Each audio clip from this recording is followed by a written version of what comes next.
ताज़ा पानी है। हेलो मैम सीना कई हैटरे हंदक चाहिए की लास्ट पूजा की कोई बा हैटरे पूजा वेकेशन की लास्ट ट्रिप टू कोल्हापुर है कोल्हापुर महालक्ष्मी टेम्पल चलू बगिनी अदो कोई सुम गाड़ी हैदी के नोनी मोया सुम ये ऑटो मने हायर टोगा कोई सुम कोई रे ngahak matam lebi मॉर्निंग माने 6:30 विदिन 7 की मनों द कोई के महालक्ष्मी टेम्पल कोल्हापुर द कोई लक्ष्मी पूजा खरम में महालक्ष्मी द khoiramloiraga कोई सेम डे द रिटर्न तौदोनीना बैक ओइदोनीना कोई इवनिंग दा अदुगी सिगी मतम से ngahak कोई अले मनाक मनाक करी करी लेने वो कोई रिबा लोकल गाइड हाइटरे लेरी से ऑटो वाला से लोकल मिनी माउंदा हंगा माना पुपु चप्पा मफमदा होई चटलिनी कोल्हापुर की मंदिर की लोरगा सु अखोई मनाक्ता मने महालक्ष्मी टेम्पल दो लोरगा सु ज्योति वाहने शिवलिंग लई अदते सु नारायण करी करी मने विष्णु भगवान की रूप मनी नारायण की अब मन के मंदिर नंदी सु दुगा केनु हाइटरे अमखसो कई काम दिनु अदुगा तो लोई कोइन लोरे बा लोरगा अंदा लाइज खुरम लोरगा ngahak मतम से यारिनी सी कोई ने कवर तो होगे तो इबा अदुना किले Panhalagad अखोई मु केनो तौरे कोई बला ऐसे चंगे सी पुबीरे मीसिना अदुगा से टेक्नी एकदम थाइना गिनी जी पोले एरिया से हिस्टोरिकल प्लेस अमनी है बा कोल्हापुर दे खरा सुम थापे है बस इसे मोर देन 1 आवर चंगे अदुदुगा सटले कोरे जींगे मफम से फना नुंगाई तम थाइना की हिस्टोरिकल प्लेस ने दो अपन लाइक तक उरक तो मनाक सुम शिवाजी फोर्ट का सु लइए बा अदु जींग बचतोइनी जी मथंग काय द चली दो मयाम सु पुन्ना कोइमिनरसी जेंगमिनरसी अदुगी असि व्लॉग से एना सुम सेमी बा वॉइस रिकॉर्ड तोरगा चटप खुदिंगी सुंगांगांगना गाड़ी चटपदुदी नुंगाइतेदना तादुबुई फजना क्लियर ला ओय वॉइस तो अदुगी सीनरी से जेंगने मयाम दाम फजे मोय सोनगी केनो ग्रीनरी से अखोई सोनगा ने खितन खिनेबा ग्रीन से अखोई मोसिगा मचू से जेंगने केनुम तो अखोई सुगा सु डार्क ग्रीन दो ओइना डेंस फॉरेस्ट में मोसिगा कई हेट्रे एकदम ड्राई होए अब ग्रीन होरेगा सो पोचे हिंसे ग्रीनरी से ड्राई होए no doubt ngasi the weather से जाम नुंगाई अदुना कोई बसु नुंगाई रे सी जोंग रे थाइना की फोर्ट ने सी जिंगा मागी किला मयाम से फोर्ट से उरगा खोई के शिवसागर के आसाम की जाम ना पॉपुलर अब हिस्टोरिकल प्लेस थाइना की तो रंगघर कारेंघर गोरगांव का तो निंगसे लेयबा मोगी प्लास्टर तो वगी सिस्टम से मोई नुंग दो वाल का खाब से असे मोई खरमाने मोई सिगने ब्लैकिश चले नाइदर ने महालक्ष्मी टेम्पल दसु मोगी ब्लैक स्टोन नेबा अखोई सोन का खरे खेनेबा उबदा अखोई सोन दना खाली चेक की मचू दो लाइएबा और चेक की मचू असना अखोई सोन दना डार्क ब्राउन दो लाई मोई सिना ब्लैकिश कलर दो लाइएबा चीज़ों थाइना की पुराना थाइना की थोंग नी सी से तो वैसे माने हाना की दरबार है तारे सी से राज दरबार है सी बाजी फोर्ट अदुगा मोई की टैंक मतलब दुगा फ्रीडम इंडिया इंडिपेंडेंस होने बगी मोइना ब्रिटिश के अगेंस्ट मोइना फाइट तो की मयाम तो असगी चट्टान से गिनी चीज़ों मोई अदु अखोई से फैजे हुजिपो मोइना प्रिजर्व तौना थंबगी अखोई सु उबा फंगे जोंना मखादा नापी दी हौरे अदु चीज़ों से हाना की चट्टान सी जेंग अखोई त नते मराक मी सिंग सि लोई जेंग लाकनी सिगा अदुना अखोई सु से अमतंग जगह से पबा लाइ सिगा जेंग होगे कवर तो हो गया ने जेंग सीनरी सु कम फजे से ग्रीनरी लेरे अदुनी जेंग बदा जाम नुंगारे अखोई चले मखोंगना पूरा चले कोइरे बो फजना अंगम इवनिंग द बैक लाक्टुनीना बाबा नंगौदु मतागुम स तौना जगह चिंगे कोइहौरिनी सी जेंग से मयाम अंधर वाव हायरे से kasi sa mo kay building na kari ba chord na kay historical place ni mo so signboard ama ire ga thamni ba leap na amom ta phaja na kui na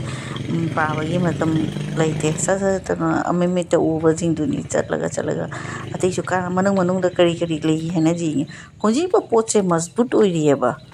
जिउ से Manang the मुसु cane entrance सु लेई असोंदे चलगा सोंदमो फागोक नबगी लेयाबा अखोइसु मथा मथा त चले माने underground सोन मनंग मोंदा गेदी चलुद्रे क्या फजने मो सेमिनो जो सिगी जेंबगी व्यू सिदी वाओ हाइतारे फजैये याम फजै सी मफम से जी नुंग त सावनी दुना फोर्ट हाइरिनी सी जगह से एकदम फजना सारमी मोगी से जो मोगी साबगी थोंगी स्टाइल से जो अंदी पोले अखोई कामाख्या टेंपल की मनुंग दसु सिगुंबा थोंग लेयाबा अदुका क्वाइट सिमिलर होएबा सी से जियो से कोई बसुम नुआइबनी अꯩꯅ ꯆꯠ ꯂꯩꯔꯤꯗ ꯋꯥꯁꯦ ꯉꯥꯡꯉꯗꯤ ꯀꯩꯅꯣ ꯑꯣꯏꯅ ꯐꯖꯅ ꯇꯧꯔꯒ ꯑꯩꯅ ꯐꯝꯃꯒ ꯔꯦꯀꯣꯔꯠ ꯇꯧꯔꯤꯅꯤ ꯁꯤꯁꯦ ꯚꯣꯏꯁꯇꯣ ꯑꯩꯅ ꯃ꯭ꯌꯨꯠ ꯇꯧꯁꯜꯂꯒ ꯃꯤ ꯑꯇꯣꯞꯄꯁꯨ ꯂꯥꯛꯏ ꯃꯣꯏꯒꯤ ꯃꯈꯣꯟꯁꯨ ꯈꯔ ꯈꯔ ꯇꯥꯕꯅꯤ ꯌꯥꯔꯤꯅꯦ ꯑꯩꯅ ꯑꯗꯨꯗ ꯃꯈꯣꯟꯁꯤꯡꯗꯣ ꯇꯥꯍꯟꯗ꯭ꯔꯤꯅꯤ ꯐꯖꯅ ꯃꯌꯥꯝꯗ ꯌꯦꯡꯍꯟꯒꯦ ꯇꯧꯔꯤꯅꯤ ꯁꯤ ꯌꯦꯡꯕꯗ ꯅꯨꯡꯉꯥꯏꯇ꯭ꯔꯗꯤ ꯑꯃꯨꯛ ꯋꯦꯗꯔꯁꯨ ꯀꯌꯥꯝ ꯅꯨꯡꯉꯥꯏ ꯅꯨꯃꯤꯠꯁꯨ ꯍꯧꯖꯤꯛ ꯊꯣꯛꯑꯦ ꯑꯗꯨꯅꯦ ꯑꯦꯔꯥꯎꯟड 10-11 माने कनो पुंग दुगनी टाइमिंग से बिफोर 12 नी सी से सुम कोरगा अतैसु जगह काय काय देना कोई सुम मी सिना पूरी नहीं चटले बा लोकल गाइड सिना जिंग हम लई अदुगा लई अदा लईना सी से नुंगाय रे जिंग बसु मोय सोन की कनो से साउथ वेस्ट की जगह सिंग से कोई बदी सुम नुंगाय कोई भम नतनी तो मोय सुंदना मी थिंग से खरा एडवांस ओइबनिना पूरा कनो ओयबा फजना मी टूरिस्ट प्लेस का सेम ने मोयदी कनो जाम पॉपुलर ओहले असी पंजिंग से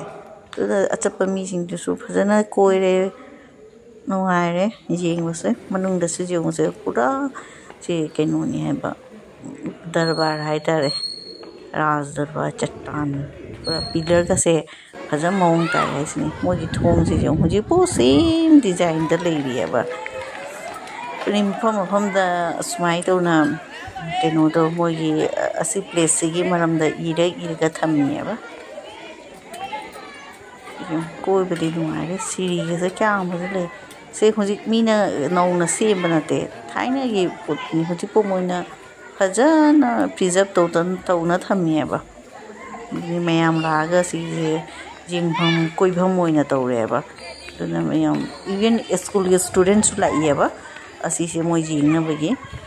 से हिस्टोरिकल प्लेस निना अदिगा केनो सी हाइसे एजुकेशन टूर हाइसे इज केनो नि खबा टूर तो बसिसु पार्ट ऑफ एजुकेशन नियबा दुना मोय द जिंगले मोयना केनो ना शिवाजी ना केनो मोगी टैंक तो पुराना हाँ मोन सीजन रंबजिंग तो सिपाही में आम तो मी लानी है तारे मोइना ब्रिटिश अटैक तो नबगी तमत टैंक का सारा बचिंग तो जिपो लेरी सुन मोय फजना केनो तौरी से